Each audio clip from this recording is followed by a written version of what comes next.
Did you know that the monk Gabriel took one of the boldest actions against the Soviet regime by publicly burning a portrait of Lenin in front of the government house? How did he escape a death sentence, and why did he choose the path of Salasoba, holy foolishness, a path that ultimately transformed him into one of the modern saints of Georgia? This is a story that leaves no one indifferent. Stay with us to learn about his extraordinary and almost unbelievable life. Father Gabriel was born in Tbilisi, near the Church of St. Barbara. His secular name was Goderzi Vasilisidze Urgabads. His father, Vasil Urgabads, served as chairman of the village council and at the same time as a representative of the Soviet security apparatus. Goderzi's father died early, becoming a victim of the 1931 conspiracy. Goderzi completed 6 grades at Tbilisi Secondary School No. 24. In 1949, he was drafted into military service and sent to Batumi. Despite the strict discipline of army life, he continued to attend church regularly. During this time, he learned Kutsuri, the ancient Georgian ecclesiastical script. Although his official name was Goderzi, he was called Vasiko in honor of his father. Day and night he read the gospel. Nothing else held his interest. He gradually abandoned his formal education, only briefly glancing at school lessons before returning to the gospel and to religious books given to him by priests. Each night before sleep he prayed for long hours in his room. As a child, Vasiko once witnessed a quarrel between neighbors. One woman angrily told another, "May you be crucified like Christ." Shocked, Vasiko asked why Christ had been crucified. No one could answer him. They told him to go to church, but the church was closed. A guard advised him to read the story of Christ. From that moment on, Vasiko began saving money and, by God's grace, managed to obtain a book that introduced him to the life of Christ. At that time, war had just begun. Many people had no information about husbands and sons who had gone to the front. People came to Vasiko saying he had answers. At only 12 years old, he gave each person a response in his own way and preached Christ to them. Remarkably, his words always came true. When asked how he knew these things, he replied simply, "The Lord gives me understanding of the heart. Glorify him." However, the respect shown to him by people weighed heavily on him. To guard himself against pride, he sometimes performed shocking acts. If garbage lay in a visible place in the neighborhood, he would go and sit directly in it, saying to himself, "Do not forget, Vasiko, that you are garbage, and do not think yourself someone great." Another striking episode is recorded by his biographer, the monk priest Kirian. At that time, many people neglected the care of holy icons, and faith weakened. Vasiko would approach such households and say, "You have an icon in this or that place in your home. Either honor it properly or give it to me. If later you wish to venerate it again, I will gladly return it." Some repented and promised to care for the icon. Others handed it over. Everyone was astonished that the child knew exactly where the icons were kept. In the final year of Father Gabriel's life, while he lay gravely ill, his mother visited him. After a short conversation, she tearfully asked how his life could have been anything but suffering and why he had not taken care of himself. Father Gabriel remained silent for a moment, and then gently replied, "I could not have lived any other way." When he was 12 years old, his mother once threw the gospel into a toilet, as she was worried about Vasiko being exceptionally different from the other children in the neighborhood. Vasiko immediately retrieved it, cleaned it, and that very night left home. He did not return until his parent repented of her actions. On the 9th of March 1956, the Soviet authorities executed many Georgians. Families were forbidden to hold civil funerals or traditional rites. Only close relatives dared to offer condolences. At that time, Father Gabriel, already a hieromonk, showed extraordinary courage. Wherever he learned of baptized individuals, he performed funeral services for them. In the courtyard of his own home, he built a church to the glory of God. Despite pressure from both secular and ecclesiastical authorities to demolish it, he refused and endured persecution and humiliation as a result. Then, on the 1st of May 1965, Father Gabriel burned a massive portrait of Lenin in front of the government house, effectively signing his own death sentence.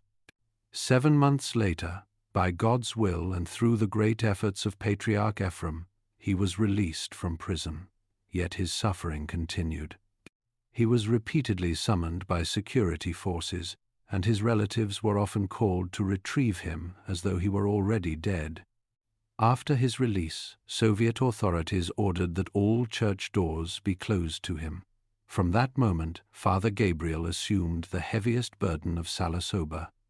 For 5 years, in winter and summer alike, through snow, frost, wind, rain, and extreme heat, he lived under the open sky, often taking shelter in cemeteries. He walked barefoot, dressed as a beggar, wearing a crown of thorns. Later, he explained that whenever he felt pride or superiority toward others, he humbled himself through these actions. When people mocked him, he saw himself as he truly was. On feast days, he attended the Divine Liturgy wearing full monastic vestments. Afterward, dressed as a beggar, he walked the streets preaching Christ. At times, he carried a cracked vessel and proclaimed to passers-by that a loveless person is like a broken container. No matter how much is poured into it, nothing remains. Therefore, he urged people to love God, or else their lives would be fruitless. Despite the many miracles attributed to his prayers, some people still called him a drunkard, refusing to believe that his apparent drinking was another mask of holy foolishness. One day, a young man stood watching Father Gabriel in the courtyard of Samtavro Monastery, silently judging him as the monk poured liquid from a bottle and drank while making toasts. Others passed by, but the young man remained fixed in place. Father Gabriel called him over, set aside the guise of foolishness, poured him a drink, and told him to drink. The young man did so and realized it was diluted cherry juice. Father Gabriel then said, "Do not judge anyone born of God. If I judge you and consider myself better, I will be despicable before the Lord. Remember this and go in peace." What appeared easy to watch was, in truth, immense suffering. After visitors left, Father Gabriel would return to his cell, sit on a low stool, place a towel on his knees, and expel what he had consumed. This caused him severe pain, sometimes leading to internal bleeding and bringing him close to death. Medical intervention was often required, yet the reality of his struggle remained hidden. These events were witnessed and later described by Father Kyrion, who was almost constantly at his side during the final 4 years of his life. When asked to abandon this extreme ascetic labor, Father Gabriel replied gently but firmly, "No one hates drinking more than I do, but it is necessary." Although punished at times for disobedience, including suspension from communion, his right to receive the Eucharist was later restored by Patriarch Ephraim, and he was appointed spiritual guide at Samtavro Monastery. After the death of Patriarch Ephraim in 1972, Father Gabriel was removed from his position and left without a church. From 1972 until 1990, he undertook a special mission visiting ruined and abandoned churches and monasteries, often telling those present that their prayers were not in vain and that these holy places would one day be restored. From 1987, he lived in a small wooden shack at Samtavro, formerly used as a chicken coop.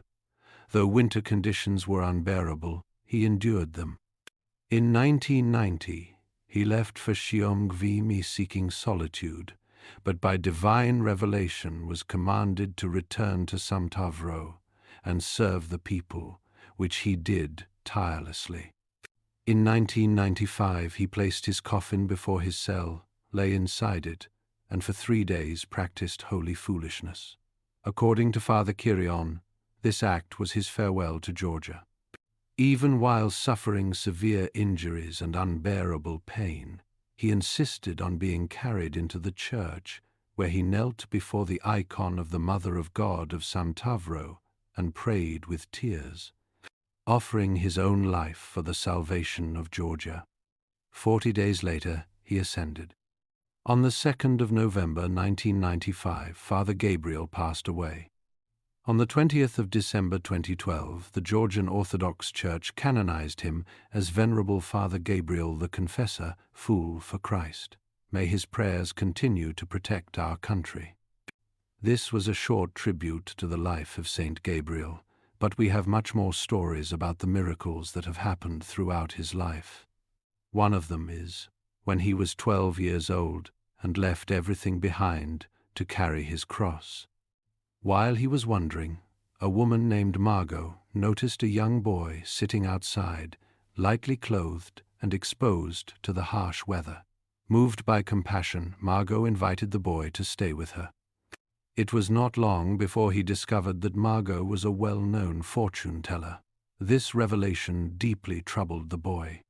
He prayed about what he had learned and came to understand that he must endure patiently and wait for the proper moment.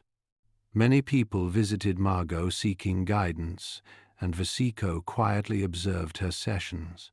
One day Margot fell ill with a severe cold. She became distressed, realizing that she would be unable to receive her clients and would lose her only source of income. To her astonishment, Vasico offered to meet with her clients in her place. Though hesitant, Margot agreed. Seizing this moment, Vasico gathered his holy icons, arranged them upon the table, and invited all the visitors into the room at once.